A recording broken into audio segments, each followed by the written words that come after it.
Telugu digital media network లో political కేటగిరీలో number 1 కేవలం 72 గంటల్లో 1,50,00,000 వ్యూస్ పైగా పాపులర్ టీవీ నెట్వర్క్. నమస్కారం అండి, మీ పేరు? ఏడుకొండలు. ఏం చేస్తుంటారు? Tea canteen. ఎక్కడండి? ప్రాపర్ విజయవాడేనా? విజయవాడ. ఎలా ప్రకాశం ఇక్కడికి వచ్చి 20 years అవుతుంది. ఓకే, ప్రకాశం నుంచి ఇక్కడికి వచ్చేసి అంటే మామూలుగా బతుకు తెరువుకే వచ్చారు ఇక్కడికి? అవునండి.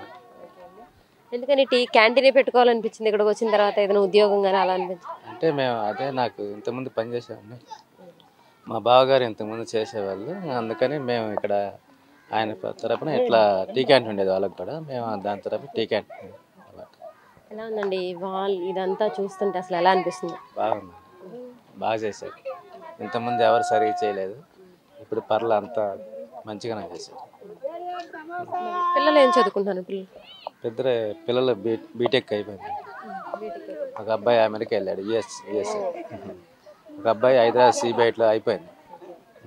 ఎలా ఉందండి ప్రస్తుతం ప్రభుత్వ పరిపాలన? బాగానే ఉందండి,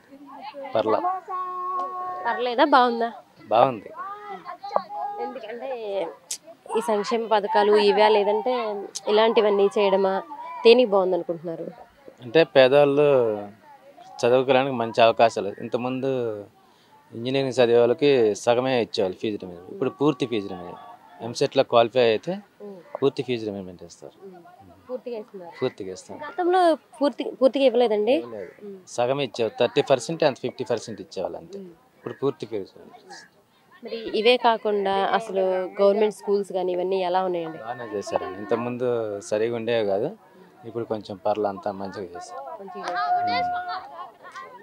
అంటే మరి ఇదే కాకుండా అనేకమంది సంక్షేమ పథకాలు ఇస్తున్నారు కండి, అవన్నీ ఎలా అనిపిస్తుంది? అంటే పేదవాళ్ళకి బాగానే ఉంటున్నాయి. కొంతమందికి ఏంటంటే డబ్బున్న వాళ్ళకి ఏంటంటే అందరికి పేదలకు ఎందుకు ఇస్తున్నారు, మా పరిస్థితి అన్నట్టు కాదు, డెవలప్మెంట్ లేదన్నట్టుగా మాట్లాడుతున్నారు. కానీ కొన్ని కనపడట్లేదు వీళ్ళకి. డెవలప్మెంట్ జరిగింది అనుకుంటున్నారు అసలు మీరు ఎక్కడైనా? అంటే కొంచెం డెవలప్మెంట్ అంటే అది పిల్లలకి అంత మంచిగానే చేస్తున్నారు. ఇదే చూసుకుందాం అండి, విజయవాడకు వచ్చేసరికల్లే గతంలో అనేకమంది ప్రభుత్వాలు మీరు చూసుంటారు. మరి 20 years అవుతుంది మీరు ఇక్కడికి వచ్చి అంటున్నారు. మరి ఇక్కడ నీళ్లు రావడం, ఇక్కడ ప్రజలంతా ఇబ్బంది పడిపోవడం అని చాలా జరిగినాయి అని విన్నాం మేము కూడా. అది నిజమేనండి? నిజమే. ఈ వర్షం వచ్చినప్పుడు అంతా లోన ఇళ్ళన్నీ మునిగిపోతే ఆ కట్ట మీద శాంపిల్ బిల్డింగ్కి అక్కడ మన స్టేడియంలోకి వెళ్ళేవాళ్ళు. ఇప్పుడు ప్రాబ్లం లేదు, వాతావరణం బాగా. ఇప్పుడు ఎంత వరద వచ్చినా ఇంకా ఇక్కడ ఉన్న వాళ్ళకి మాత్రం ఇబ్బంది లేదు, అంతా బాగుంది. అంటే ఒక విధంగా చూసుకుంటే ఇది కూడా అభివృద్ధి అంటారా? అభివృద్ధే కదండి, పేదవాళ్ళు అంతా బాగానే ఉన్నారుగా.